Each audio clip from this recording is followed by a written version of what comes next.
Hi there, and welcome to the 8th tutorial in the series, Python Millionaire Retirement Simulator. Never gets old. So, what we're going to do now is so last time we made a plot that started to, show the trajectory of our retirement over time. Now we want to put that into a loop. Now we want to enter the multiverse. We'll make as many retirement plots as there are Batman movies or Spider-Man movies. But we probably don't have enough memory for that. I don't know if numbers go that high. But anyway, what we're going to do is very simple and straightforward. And again, this will work alarmingly well inside this Notepad++. But I've saved it here. If I go back to Retirement Simulator and the spider, everything here should have kind of automatically update. Yeah, we have money and dates and I=0 and all that stuff too, which is great. So we're gonna go back, not to there, but to here, and then we're gonna want to go there as well. So okay, we've got these two things now ready to go. So what do we want to do? Well, we want to invoke a few things. We just want to say we want to have a number of simulations that we want to run. So we'll start modest and say 1,000. We want to run 1,000 simulations, and then we're going to say for sim in range in sims : All right. Now, before we get into our while loop, there's a few things we need to make sure we do. And I've gotten caught by this before. We're going to say while today's date is less than retirement date, and then we're going to increase today's date in the loop, which means that we really should make sure that we define today's date inside of our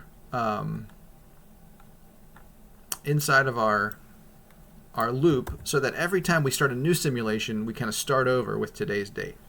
So the first thing we want to do is say today's date is date.today. We're just going to say that again at the top. And then we probably don't need to, but we're gonna also make sure that our retirement date doesn't get altered, which, like I said, it really shouldn't. But in my notes, I put it in here, so I'm gonna keep up with that. Maybe it just helps remind you what's going on here. And then we also need to make sure we reset what's in our retirement account, because our retirement account was originally only the amount we already had in retirement. So again, this just kind of makes sure that we start at ground zero in our simulation. So start with today's date and start with today's amount in retirement. Then we just need to copy all of this, except for the very plot.show at the end, including the last print statement, and hit the tab button. And what that does is it puts everything inside this for loop. So for sim and range in sims, we're going to go through all of this stuff, and we're going to do this 1,000 times.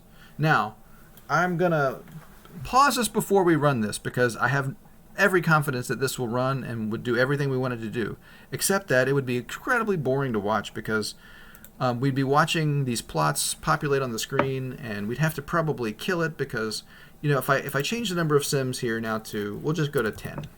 Okay, I think we can endure 10 simulations, and we'll go ahead and run this, and hopefully it won't be ridiculously boring. But now you can see that something is happening where this line keeps going back to 0, and that's not exactly the behavior that we really want. Although the strobing color effect is pretty cool. So we need to figure out a way to make this plot happen without going back to 0 all the time. So to do that, we will do the following. What are we doing? We've been plotting, money and dates. And money and dates were defined out here. So we're going to reset money and dates every time we run. So that will take care of our plotting function. And now if we run this again, now it makes a new plot for everyone, okay? So there's one behavior that we can take care of right away, where now we're seeing all the different scenarios. And you can see that even in 10 different cases, we have as much as 80,000 and as little as 40,000 that we ended up with at the end of our retirement date, which calls into question whether or not that's a good retirement date.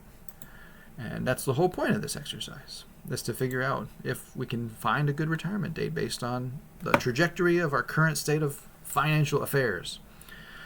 So, now that we've done that, we can make some other changes, and some of these changes may make the simulation run a bit faster. So if we take this and we will hit Shift and Tab, that just tabs it the other way, and we'll be a little less aggressive. We'll say every 10th, and we'll go back up here to 1,000. And so what this is going to do is it's going to plot every 10th time the simulation runs. Well, this eye counter now, we don't want to do on the eye. We want to say now if sim, since we're using sim as our variable here for the range in sims. So at every 10th simulation, we'll just take the current dates and money and we'll plot it. And so we'll only see 100 plots, but we'll aggregate 1,000 results. And we're not really making any use of all those results yet, but we will. So we're just hang with me. Let's run this and see what kind of behavior we get.